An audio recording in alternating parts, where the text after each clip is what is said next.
सीमा के पार, line of control के पार तोपें चलनी चाहिए राइट अवे। और पाकिस्तान के जो लॉन्च पैड्स हैं, जो टेररिस्ट कैंप्स हैं, उनकी परखच्चे उड़ाने चाहिए। और असली विलेन ये जो हम बोलते हैं कि सब नॉन स्टेट एक्टर हैं, ना पाकिस्तान की फौज का कोई हाथ है, ना पाकिस्तान की सरकार का, ये शह बकवास है। आपको पाकिस्तान की आर्मी को भी आड़े हाथ लेना होगा, क्योंकि असली विलेन वो हैं। तो आप इनसे शुरू कर सकते हैं, इसके बाद आप एयर स्ट्राइक्स कर सकते हैं पाकिस्तान के टेररिस्ट कैंप्स पे, उनके हेडक्वार्टर्स पे। दूर दराज का इलाका चुनने की जरूरत नहीं है कि जहां पाकिस्तान बोले नहीं साहब आप कबूतर मार के आ गए हैं या कौए मार के आ गए हैं, उसको मौका ही नहीं मिलना चाहिए। सर्व विदित होना चाहिए, इट शुड बी विजिबल। ठीक है, एक विजिबल रिवेंज होना चाहिए। ये बड़ी बात कही जा रही है, जनरल बख्शी बड़ी बात कह रहे हैं, और मैं चाहूंगा इसको स्क्रीन पर फ्लैश कीजिए। जनरल बख्शी जो कह रहे हैं कि ये असल में नॉन स्टेट एक्टर्स पर अब ये ठीकरा नहीं फोड़ना चाहिए, ये सीधे सीधे वहां की आर्मी है, आर्मी का जनरल है जो विलेन है, और अब निर्णायक कार्रवाई होनी चाहिए। 1150 ऑप्शंस, न जाने कितने ऑप्शंस हैं, सरकार का काम है उसको चुनना। लेकिन जनरल बख्शी ये कह रहे हैं कि इसकी बॉटम लाइन ये होना चाहिए कि इस बार हो वो दिखाई दे, महसूस हो, ऐसा नहीं कि उसके लिए फिर बातें हो और कोई कहे कि कौआ मरा है और कोई कहे कि देखिए कितने सारे कैंप हमने नष्ट नाबूद कर दिए। आरएसएन सिंह साहब, आपके मुताबिक जनरल बख्शी तो कह रहे हैं कि इस बार मीनिंगफुल एक्शन का टाइम आ गया है। नहीं, आपने तो अभी कहा कि 4 जो आतंकवादी हैं उसमें 2 बाहर से आए हैं, 2 अंदर के हैं, तो बाहर भी कार्रवाई होगी, अंदर भी कार्रवाई होगी। पहली बात तो ये जमहूरियत का ये नौटंकी है, ये इसको अभी थोड़े देर के लिए शेल्फ कर देना चाहिए। तमाम जो मदरसे हैं आपके यहाँ, उसको बंद करने में किसने ये रोका है आपको? उसके बाद हाय तौबा देखते हैं, यहां रिफॉर्म करने की कोशिश में हाय तौबा देखते हैं सर आप। नहीं, एक मिनट सर, एक मिनट, लेट मी कंप्लीट।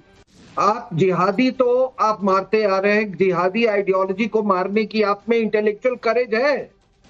दूसरी चीज, मैं वही सोल्यूशन चाहता हूं जो गाजा के साथ हुआ है।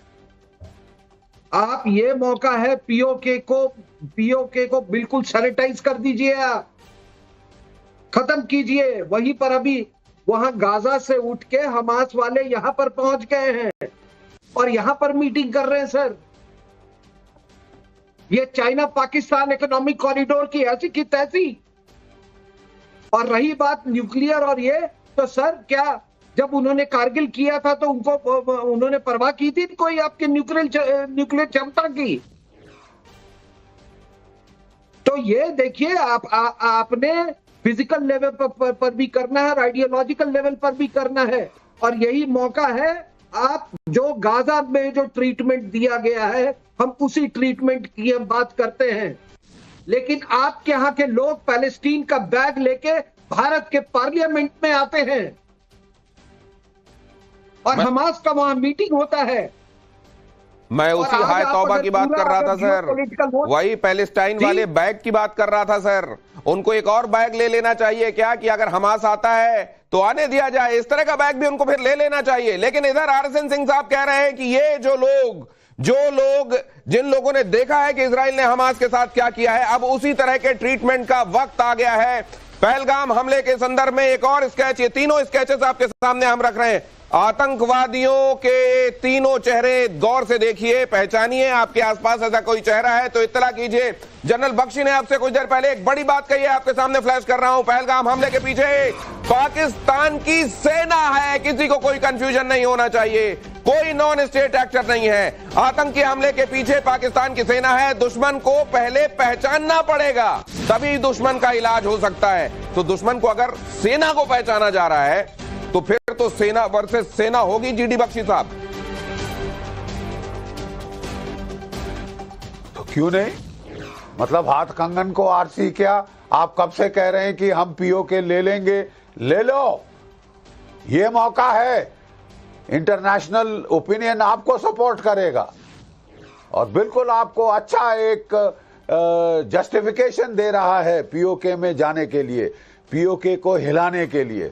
कौन सा हिस्सा आप लेना चाहते हैं?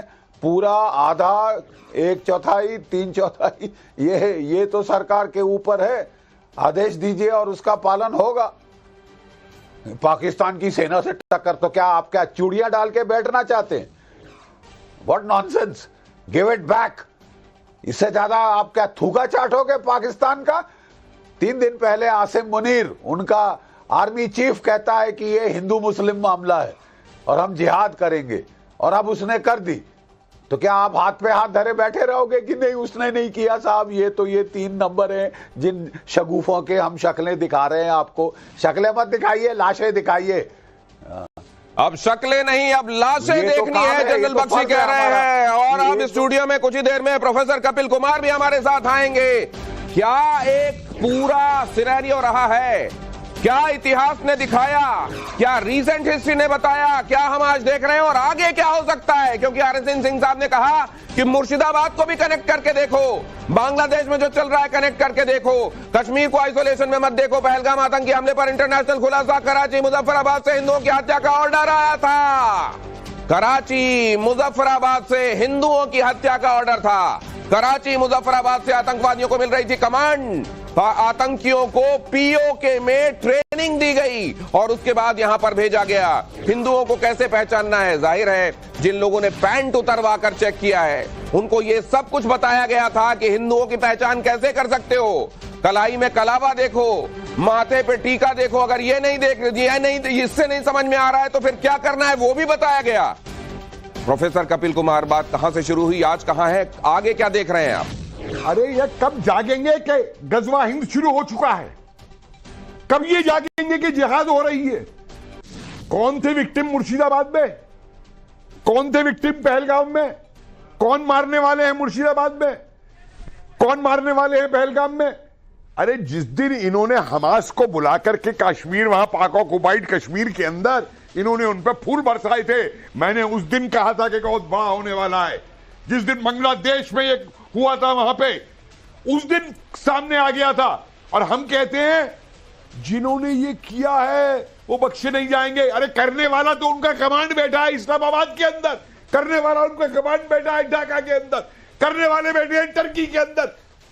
होता इजराइल तो उसी शाम कल जब ये हुआ था इनके लॉन्चिंग पैड सारे मिसाइल से उड़ा दिए गए होते। किस दिन का आप इंतजार कर रहे हैं कि एक एक करके कटते रहेंगे, एक एक करके मरते रहेंगे? मुझे हंसी आ रही थी, कोई कह रहा था हम तो बड़े सौहार्द से रहते हैं अपने कॉलोनी में। अरे उन रिफ्यूजियों से पूछो जो 47 में आए थे, उनके परिवारों से कितने सौहार्द से रहते थे लाहौर, रावलपिंडी, पेशावर के अंदर, और अचानक एक दिन काट कर डाल दिए गए थे, रेप किए गए थे, भगा दिए गए थे। और इनको एक बात क्यों नहीं बता सकते हम पाकिस्तानियों को, पाकिस्तानियों हम काफिर नहीं है, हम हिंदू है, हमारे में भी खून है, तुमसे ज्यादा देख लेंगे तुमको। लेकिन साहब वही मीटिंग होती रहेंगी, ये होता रहेगा, वो होता रहेगा। क्यों गए थे मोदी जी हाथ मिलाने बांग्लादेश के उस मोहम्मद यूनुस खूनी से? अमित शाह साहब क्रिकेट खिलवाएंगे उस बांग्लादेश की खूनी टीम से, क्रिकेट खिलवाएंगे पाकिस्तान की खूनी टीम से। क्रिकेट ज्यादा जरूरी है